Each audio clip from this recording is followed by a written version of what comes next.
पहिरीं ॻाल्हि कई स्पीकिंग डिपेंड्स अपॉन लिसनिंग। अंग्रेजी ॻाल्हाइण चाहियो था, तव्हां चाहियो था भई आउं अंग्रेजी ॻाल्हाइण में एक्सपर्ट थी वञा त अंग्रेजी खे ॿुधणो पवंदो। ख़ासि करे अंग्रेजी जो टीचर अंग्रेजी में ॻाल्हाए, जेकर न ॻाल्हाईंदो तव्हांजी स्पीकिंग स्किल इंप्रूव कोन थींदो। Basically we are Sindhi, we have to know about grammar. असांखे ग्रामर बि अचणु खपे, because without grammar we can't attempt English examination.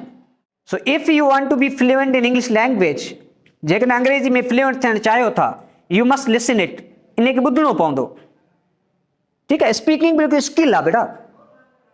कुझु माण्हू जा लफ़्ज़ जेके आहिनि उहे बि विकामजनि था। जेकी मोटिवेशनल स्पीकर असां घुरायूं था, अयाज़ लतीफ़ पलेची जी ॻाल्हि कयूं। अयाज़ लतीफ़ पलेची जॾहिं ॻाल्हाए थो तॾहिं साम्हूं हज़ारे माण्हू जेके उहे ख़ामोश थी वेंदा आहिनि। असांखे अंग्रेजी छो नथी अचे, छा वजह थी सघे थी? माना असां 10-10 साल थिया आहिनि पढ़ूं पिया अंग्रेज़ीअ खे, 10 साल थिया आहिनि अंग्रेज़ी सिखंदे खे, ऐं अञा ताईं असांखे अंग्रेज़ी सम्झ में बि न अचे, अंग्रेज़ी ॻाल्हाइण बि न अचे। ॿुधाईंदो बहरहाल असांखे अंग्रेज़ी सिखण बि छो घुरिजे? असां सिंधी आहियूं, हरूर ज़रूरत कहिड़ी आहे अंग्रेज़ी सिखण जी? शाबाश, केरु ॿुधाईंदो आहे?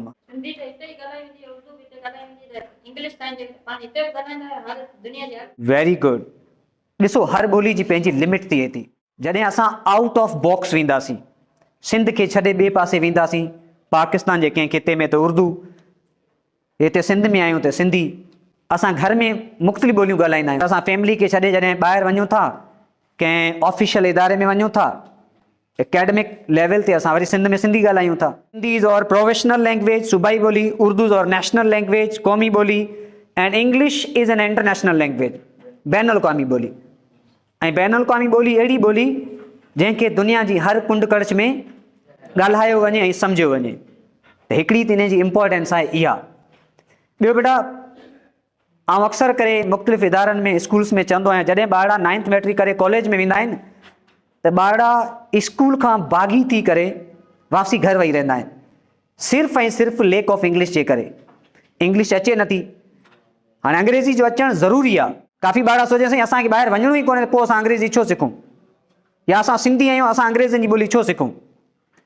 बेटा, सिंधी आहियूं पर असांजो सिस्टम ई अहिड़ो आहे। असांजो सिलेबस, तव्हां कॉलेज में वेंदो, तव्हांजी केमिस्ट्री, फिज़िक्स, बायो, इहे 3 सब्जेक्ट छा में लिखियल आहिनि? इंग्लिश में लिखियल आहिनि। जेकॾहिं अंग्रेज़ी सम्झ में नथी अचे त तव्हांजो डॉक्टर थियण वारो त ख़्वाब त अधूरो रहिजी वियो न। तव्हां इंजीनियर थियणु चाहियो त उहे त ख़्वाब अधूरा रहिजी विया। अंग्रेज़ी मैटर करे पई, त उन जे लाइ बेटा तव्हां पंहिंजे कैरियर खे अंग्रेज़ी खां अलावा सुधारे नथा सघो। तव्हांखे अचणु खपे अंग्रेज़ी। असां हींअर जर्नली जेके टेस्ट थियनि पियूं, पोइ गवर्नमेंट जी हुजे या खणी का स्कॉलरशिप जी हुजे, उन जो टेस्ट पेपर जेको कहिड़ी ॿोली में लिखियलु हूंदो आहे? हाणे तव्हां बायो में त एक्सपर्ट आहियो, पर तव्हांजो बायो जो पेपर इंग्लिश में लिखियो पियो आहे, माना अंग्रेज़ी मैटर करे पई। उन जे लाइ जेकॾहिं तव्हां अॻिते वधणु चाहियो था, पंहिंजा ख़्वाब पूरा करणु चाहियो था, त सभ खां पहिरीं तव्हांखे अंग्रेज़ी खे इम्प्रूव करणो पवंदो। आउं अक्सर करे चवंदो आहियां, स्पीकिंग डिपेंड्स अपॉन लिसनिंग। ठीकु आहे, अंग्रेज़ी जी जेका स्पीकिंग जेका आहे न, लिसनिंग ते डिपेंड करे थी। ऐं ॿियो चवंदा आहिनि, good listeners are good speaker. सुठा ॿुधंदड़ ई सुठा ॻाल्हाईंदड़ हूंदा आहिनि। So if you want to be fluent in English language, जेकॾहिं अंग्रेज़ी में फ्लुएंट थियणु चाहियो था, यू मस्ट लिसन इट, इन खे ॿुधणो पवंदो। ठीकु आहे, स्पीकिंग बिल्कुलु स्किल आहे बेटा। कुझु माण्हू जा लफ़्ज़ जेके आहिनि उहे बि विकामजनि था। जेकी मोटिवेशनल स्पीकर असां घुरायूं था, अयाज़ लतीफ़ पलेची जी ॻाल्हि कयूं। अयाज़ लतीफ़ पलेची जॾहिं ॻाल्हाए थो तॾहिं साम्हूं हज़ारे माण्हू जेके उहे ख़ामोश थी वेंदा आहिनि। माना हर हिकु लफ़्ज़ ते फोकस थींदो, ॻाल्हाए किथां पियो, लफ़्ज़ किथां अचनि पिया अयाज़ लतीफ़ पलेचे जा। त ॾिसो, स्पीकिंग बिल्कुलु स्किल आहे।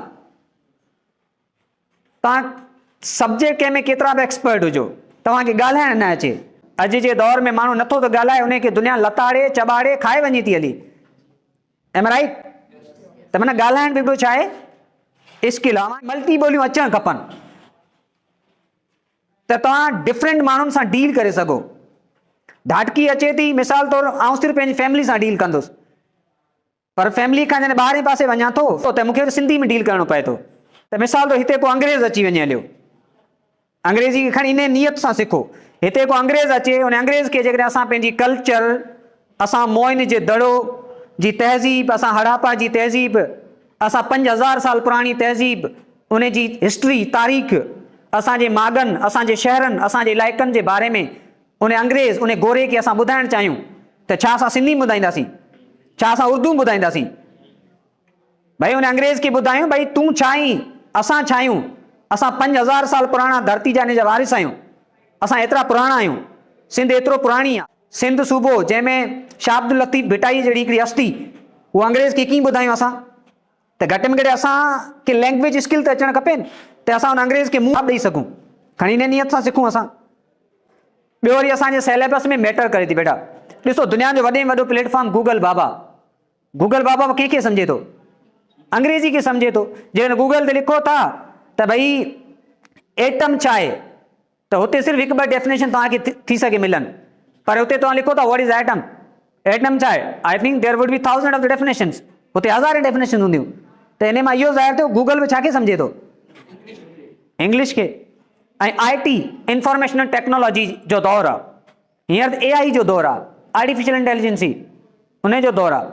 हाणे IT या AI इहो सम्झे छाखे थो? कंप्यूटर छाखे सम्झे थो? इंग्लिश खे। मोबाइल सॼो हुन जो सॉफ्टवेयर छा में आहे? इंग्लिश खे सम्झे थो। त माना अंग्रेज़ी ज़रूरी थी वई आहे। ऐं उन खे पाकिस्तान बि जेका पंहिंजी ऑफिशियल लैंग्वेज करार ॾिनो आहे। English is also official language of Pakistan. In banking, documentation, इन इंस्टीट्यूशन का ऑफिशियल लेवल ते अंग्रेज़ी ॻाल्हाइजे थी। सो असां हुआसीं अंग्रेज़ी स्पीकिंग ते। बेटा स्पीकिंग खे इम्प्रूव करणु चाहियो था। If I am speaking a few sentence in front of U and you students are being confused, being compelled that how he is speaking, how he is making his fluency, how the words are coming, how the words are flowing, तव्हांखे हैरानगी थिए पई। इहा हैरानगी न आहे, मूं ॿुधो आहे अंग्रेज़ी खे। बेटा मूं तव्हां खां पहिरीं ॻाल्हि कई, स्पीकिंग डिपेंड्स अपॉन लिसनिंग। अंग्रेज़ी ॻाल्हाइणु चाहियो था, तव्हां चाहियो था भई आउं अंग्रेज़ी ॻाल्हाइण में एक्सपर्ट थी वञा, त अंग्रेज़ी खे ॿुधणो पवंदो। ख़ासि करे अंग्रेज़ी जो टीचर अंग्रेज़ी में ॻाल्हाए, जेकर न ॻाल्हाईंदो तव्हांजी स्पीकिंग स्किल इंप्रूव कोन थींदो। आई समझ में? ऐं इहो तव्हांजो फ़र्ज़ु थिए थो, रिस्पॉन्सिबिलिटी तव्हांजी आहे त तव्हां पंहिंजे उस्ताद खे चओ। उस्तादनि खे अंग्रेज़ी अचे थी, नो डाउट नथी अचे, सभिनी उस्तादनि खे अचे थी, पर अवां ॿार जेके आहिनि एतिरा सुस्त आहिनि ऐं उन्हनि हथियार छॾे ॾिना आहिनि ऐं हू सोचंदा सम्झ में नथो अचे त नथो अचे। बेटा छा हिनखे सम्झ में नथो अचे असां छॾे ॾियूं?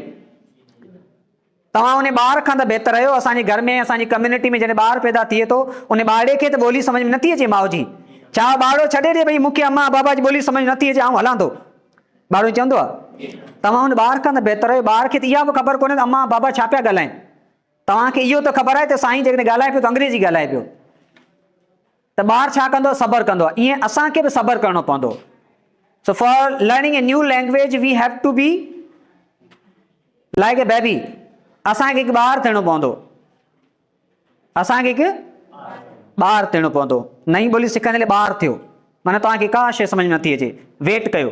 साईं ॻाल्हाए पियो 2 ॾींहं 3 ॾींहं 4 ॾींहं 5 ॾींहं तव्हांखे ॻाल्हियूं सम्झ में कोन ईंदियूं, पर जॾहिं तव्हांखे अंग्रेज़ी सम्झ में अचणु शुरू थिए तॾहिं इहा तव्हांजी पहिरीं कामयाबी हूंदी। तव्हां सम्झी वठो त तव्हां पहिरें मरहले में कामयाबु थी चुका आहियो। ऐं जेका ॿोली सम्झ में अचे पई उनखे ॻाल्हाइण में टाइम न लॻंदो आहे। आई सम्झ में? सो बेटा अॼु खां पोइ तव्हांखे पंहिंजे उस्ताद खे बि सजेस्ट करिणो आहे, भले तव्हांखे बेटा 2 टे ॾींहं सम्झ में कोन ईंदो, छाकाणि त all the language depend upon environment. माहौल ते डिपेंड कंदियूं आहिनि ॿोलियूं। असां ॿोली कीअं सिखी? असांजे अम्मा कॾहिं कापी पनो नाउन प्रोनाउन सेखारियो असांखे? कोन सेखारियो। या असांजे घर में अहिड़ा असांजा ॾाॾा नाना चाचा वेठा आहिनि जेके स्कूल जो गेट ॾेई बि कोन वेठा आहिनि, सिंधी त ॻाल्हाइनि पिया, सिंधी ॻाल्हाइनि पिया न। त ॿोलीअ खे सिखण जे लाइ माहौल क्रिएट करणो पवंदो। दुनिया जी कंहिं बि ॿोली खे सिखण जा 2 तरीक़ा आहिनि, हिकिड़ो हूंदो आहे नेचुरल वे, ॿियो हूंदो आहे एजुकेशनल वे। असांखे ॿई तरीक़ा इख्तियार करणा पवंदा। Because basically we are Sindhi, we have to know about grammar. असांखे ग्रामर बि अचणु खपे, because without grammar we can't attempt English examination. Grammar खां अलावा असां अंग्रेज़ी एग्ज़ामिनेशन खे अटेम्प्ट नथा करे सघूं, अंग्रेज़ी में सुठा मार्क नथा खणी सघूं। सो असांखे ग्रामर बि अचे ऐं असांखे माहौल बि क्रिएट करणो आहे।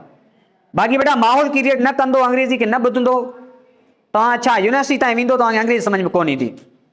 सो उन जे लाइ अञा वक़्तु वियो न आहे। Done is done but never done. थी वियो सो थी वियो, पर हाणे न थिए इहो। ठीकु आहे? अॼु खां ई जेका शुरूआति कयो, स्टार्ट फ्रॉम द डे। बाक़ी if U don't start U will never finish. जेकॾहिं अंग्रेज़ी सिखण जो तव्हांजो मक़सदु आहे, तव्हां हुनखे स्टार्ट नथा कयो त हिन कम खे तव्हां फिनिश कीअं कंदो, कम खे फाइनल कीअं कंदो। उन जे लाइ तव्हांखे अॼु खां ई पंहिंजे उस्तादनि खे सजेस्ट करिणो आहे, उहे अंग्रेज़ी में ॻाल्हाइनि, तव्हां ॿुधो। बाक़ी बेटा किताब जेकॾहिं कंप्लीट न थियो त छा थींदो, कहिड़ी क़यामत अची वेंदी। अंग्रेज़ी जी किताब मुकमल न थियो त छा थियो, छा थींदो, कॾहिं कॾहिं रहिजी वञे थो हलियो न, किताब कॾहिं रहिजी वञनि था हलिया न। सो अंग्रेज़ी जो किताब जेकॾहिं 2 महीना न पढ़ियो त छॾो, ख़ाली अंग्रेज़ी खे ॿुधो।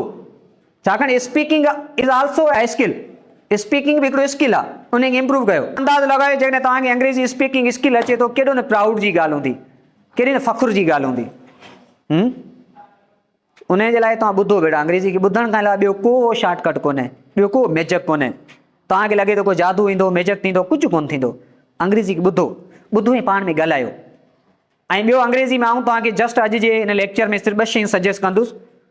हिकिड़ो पंहिंजी वोकैबुलरी खे इम्प्रूव कयो, ॿियो ट्रांसलेशन खे इम्प्रूव कयो। ठीकु आहे, because English is a game of words, अंग्रेज़ी लफ़्ज़नि जी गेम आहे। If you know more words then you can speak more, then you can write more. If you have less words vocabulary, जेकॾहिं तव्हां वटि लफ़्ज़ ई घटि आहिनि, how you will speak, how you will write, तव्हां कीअं लिखंदो। Because for writing and speaking we need words. लिखण जे लाइ या ॻाल्हाइण जे लाइ छा जी ज़रूरत हूंदी आहे। If I am speaking, I am just using all these words vocabulary, ऐं उहो सॼी लफ़्ज़नि खे इस्तेमालु पियो कयां। What ever I learn I am using them, मूं जेके कुझु लफ़्ज़ सिखिया उन्हनि खे यूज़ पियो कयां। सो हिकिड़ो सभ खां पहिरीं पंहिंजी वोकैबुलरी खे इम्प्रूव कयो, छाकाणि अंग्रेज़ी लफ़्ज़नि जी गेम आहे। जंहिं माण्हू खे जेतिरा वधीक लफ़्ज़ यादि आहिनि, हू हिन ॿोलीअ खे ओतिरो ई सुठे नमूने सां ॻाल्हाए बि सिखे थो ऐं सघे थो ऐं लिखी बि सघे थो। ऐं ॿियो आहे ट्रांसलेशन। केरु चए थो लैंग्वेज नथी अचे, सिंधी ॻाल्हायूं त लैंग्वेज अचे थी, लैंग्वेज असांखे अचे थी, पर असांजो मसइलो इहो आहे त असांखे इन लैंग्वेज खे अंग्रेज़ी में ट्रांसलेट करणु नथो अचे। सो ॿियो ट्रांसलेट करण जा तरीक़ा सिखो। ही टेंसिस जेके तव्हां सम्झो पिया, थो था, थी चुको आहे, चुकियूं आहिनि। छा आऊं मानी खायां थी, आऊं मानी नथी खायां, छा मानी खायां थी, तूं ॿुधाए छा मानी खायां थी। सो इहो बेटा इंग्लिश न आहे रुगो। सो टेंसिस खे पंहिंजे डेली रूटीन में इस्तेमालु कयो, डेली लाइफ में इस्तेमालु कयो। And try to know how we are using them, how we can use them in our daily spoken language. असां हिन टेंसिस खे पंहिंजे डेली लाइफ में इस्तेमालु कीअं कयूं। जी प्रेज़ेंट सिंपल टेंस आहे, इहो असांजे आम तरह लाइफ में जेको इहो टेंस इस्तेमालु थिए थो। तव्हां ॾिसो ही टेंसिस असां माना टेंसिस असुल में बेटा ट्रांसलेट करण जा तरीक़ा आहिनि। छा आहिनि इहे, माना असां पंहिंजी सिंधी ॿोली खे अंग्रेज़ी में ट्रांसलेट कीअं कयूं, इहो आहे टेंसिस जो कमु।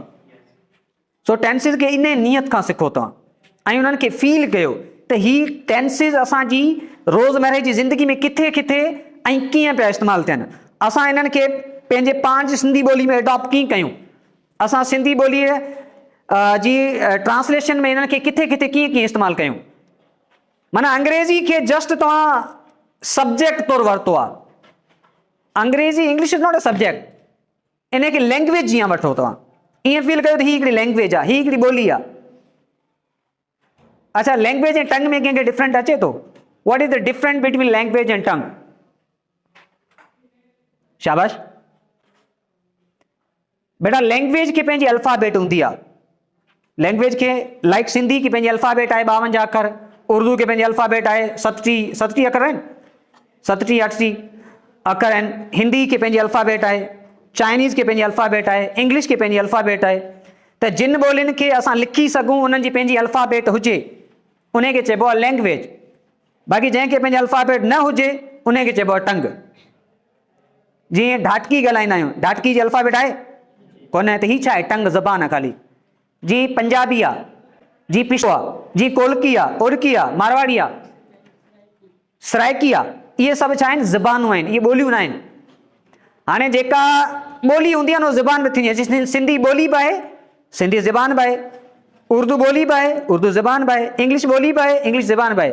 पर ढाटकी न आहे, पिश्तो न आहे, सराइकी न आहे, इहे जस्ट टंग आहिनि, ज़बानूं आहिनि, ॿोलियूं न आहिनि। इहो फ़र्क़ु आहे हिननि में। त ॾिसो, शयुनि खे क्रिटिकली सोचो तव्हां, सुवाल पुछो। जेको माण्हू सुवाल नथो पुछे माना उहो कुझु न पियो सिखे। हीअ तव्हां अंदाज़ लॻायो, ही साइंस जी दुनिया में जेको इनकलाब आयो आहे, ही जेके बि नओं रोज़मर्रा जेके नयूं जेके टेक्नोलॉजीज़ जेके अचनि थियूं पियूं, इहे क्रिटिकली सोचण खां पोइ आयूं आहिनि। माण्हू जेकॾहिं ईअं न सोचे भई जेका चंड खे ख़ाली हिकिड़ो भई हिकिड़ी ॾोकिरी आहे जेका भर में हिकिड़ी रिढ बीठी आहे, हा माई आहे जेका विलोणो करे पई, ईअं सोची वेही रहूं आहे त वेही रहूं आहे। पर माण्हुनि सोचियो, माण्हुनि क्रिटिकली सोचियो, उन ते तनक़ीद कई त वञूं आहे छा। त जॾहिं शयुनि जी रिसर्च कई, शयुनि जे बारे में सुवाल पुछा त इहा शइ ज़ाहिर थी पई त हीउ हिकिड़ो छा आहे, प्लानेट आहे। चंड हिकिड़ो छा आहे, हिकिड़ो प्लानेट आहे।